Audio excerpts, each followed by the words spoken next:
Hello and welcome back to F1 Every Week.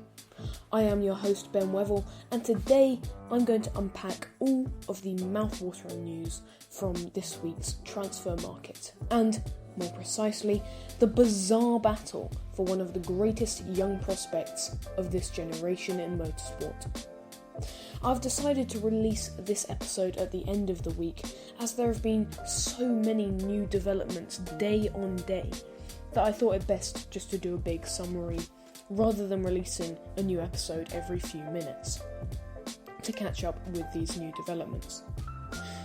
You can listen to the podcast on the streaming platform of your choice, including Spotify and Apple Podcasts, all linked below. And now, without further ado, let's get into episode 68. When I woke up on Monday morning, the bad memories from the Hungarian Grand Prix were still fresh in my mind, and I naively assumed that this next few weeks would be a much-needed break, as I would not have to watch Ferrari fail for the third week in a row. The summer break is of course a time for reset and relaxation, but on the very first morning, as we all know, the ever-cheeky Fernando Alonso dropped the bombshell announcement that he would be joining Aston Martin for 2023.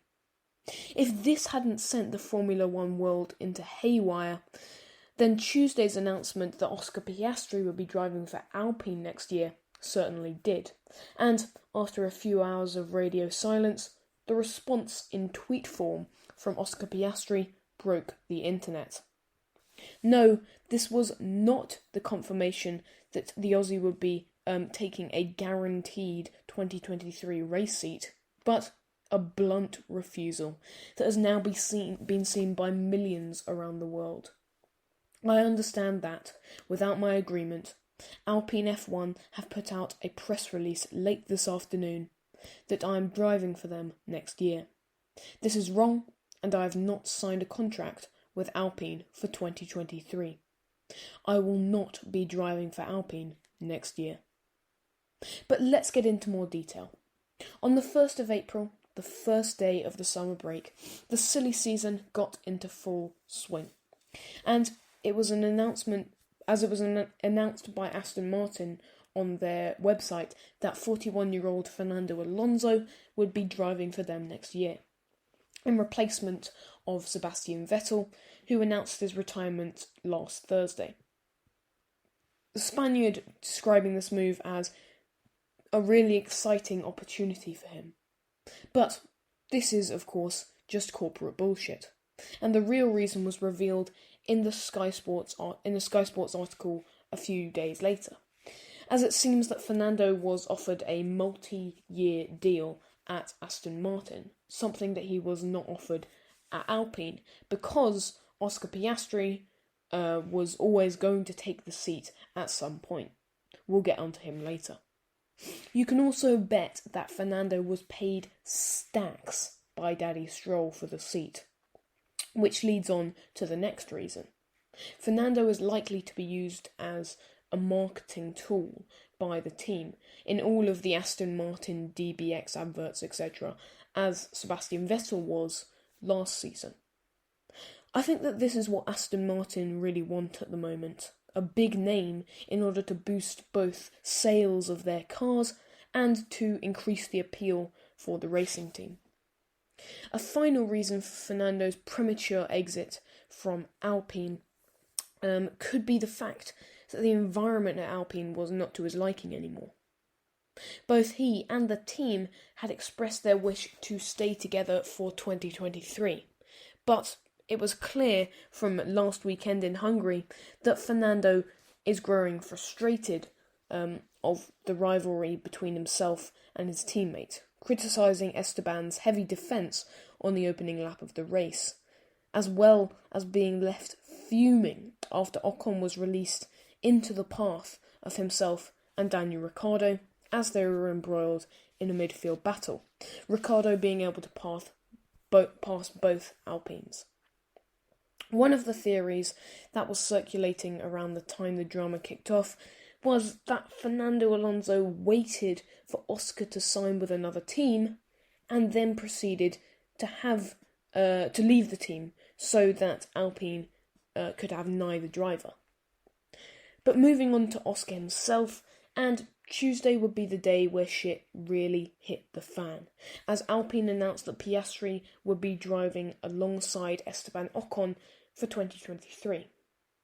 Despite this announcement coming from Alpine themselves, and being confirmed by Formula 1, Sky Sports, Autosport, etc., there were some somewhat sus aspects of this press release.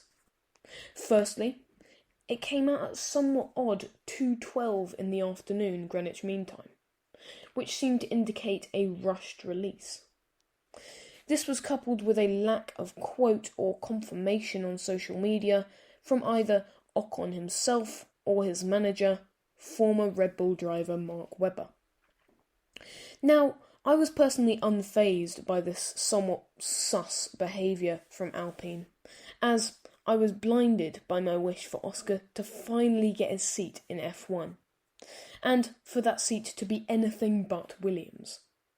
So I was in a celebratory mood, but some of the people I was discussing it with, you know who you are, took the somewhat more cynical opinion that Alpine had announced this deal as a show of strength from the team, as a ploy to force Oscar into driving with them for next year, as they would otherwise have risked losing a once-in-a-lifetime star.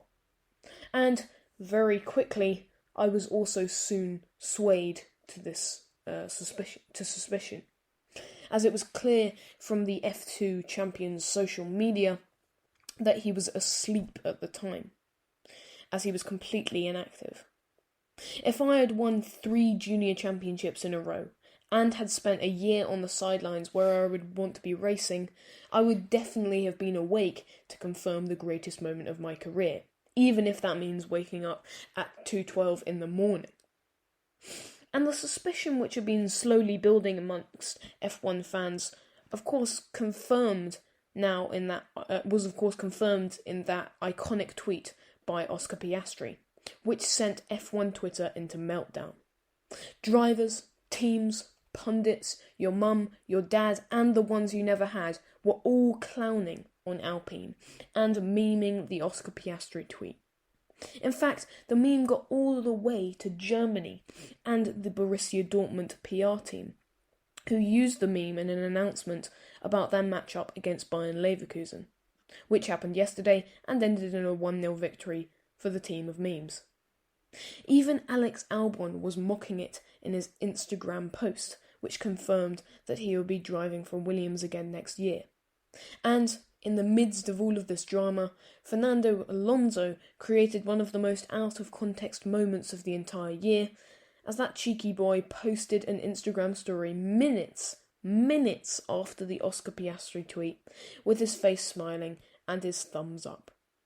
This image in itself also becoming a meme. It was quite the evening to be a fan of Formula 1. There is no doubt that this announcement from Alpine has backfired miserably. They assumed that Oscar would be fazed by the fake news and would give in to Alpine, but this has certainly not happened. They have a huge amount of egg on their face, not only because of the lying, but also because they have lost their 2 most secure driving opportunities for 2022. After it all settled down for the evening, many were drawing parallels between this incident and that of Alex Palou a few weeks ago, as the 2021 IndyCar champion was announced to be racing for Chip Ganassi in 2023, but later revoked this press release, insisting that he had signed with McLaren for next year. And McLaren are seemingly once again the culprits for this entire mess, as it was announced by Autosport on Friday that McLaren have laid out their intentions to replace Daniel Ricciardo with Piastri for 2023. The difference between Alex's case and Piastri's is that Palou is still under contract with Chip Ganassi Racing for 2023, and Chip Ganassi are currently suing Alex Palou for this announcement, whereas Oscar's contract with Alpine is thought to have ended on the 31st of July, which meant that he could freely speak to other teams in the context of a race seat at any point after this period and up until he signed a new contract with Alpine. He and Marky Mark clearly thought that the Woking-based team was a good option. But according to Autosport, McLaren were initially planning to put Oscar into a reserve driver role before upgrading this to a main seat, presumably in 2024. But clearly a decision has been made, possibly thanks to a sprinkle of Mark magic, and Daniel Ricciardo may be forced out of his McLaren seat for next year, either moving to another Formula 1 team or possibly to the McLaren Formula E team. However, Daniel has previously stated his intentions to stay with McLaren for next year, and as his contract is still, as he is contracted to McLaren for 2023, he may have to be paid a substantial amount not to race for the team next year. Not to race for them. In a similar situation to Ferrari adding a 0 or 2 to Kimi Raikkonen's bank account back in 2010 to get him not to race for the Scuderia so that Fernando Alonso could take his place for the 2011 season. I can't help feeling sorry for Daniel Ricciardo, who has just not fallen in love with the McLaren car, especially this season. And despite the fact that he intends to stay there next year, I think that it will only really get worse if he sticks with the team, in F1 at least. In fact, one of the most likely outcomes of Oscar's move to McLaren is Daniel moving back to Alpine, formerly Renault, where he came from in the first place. That was, of course, where Danny Ric had that monster of a 2020 season and took home 2 podiums.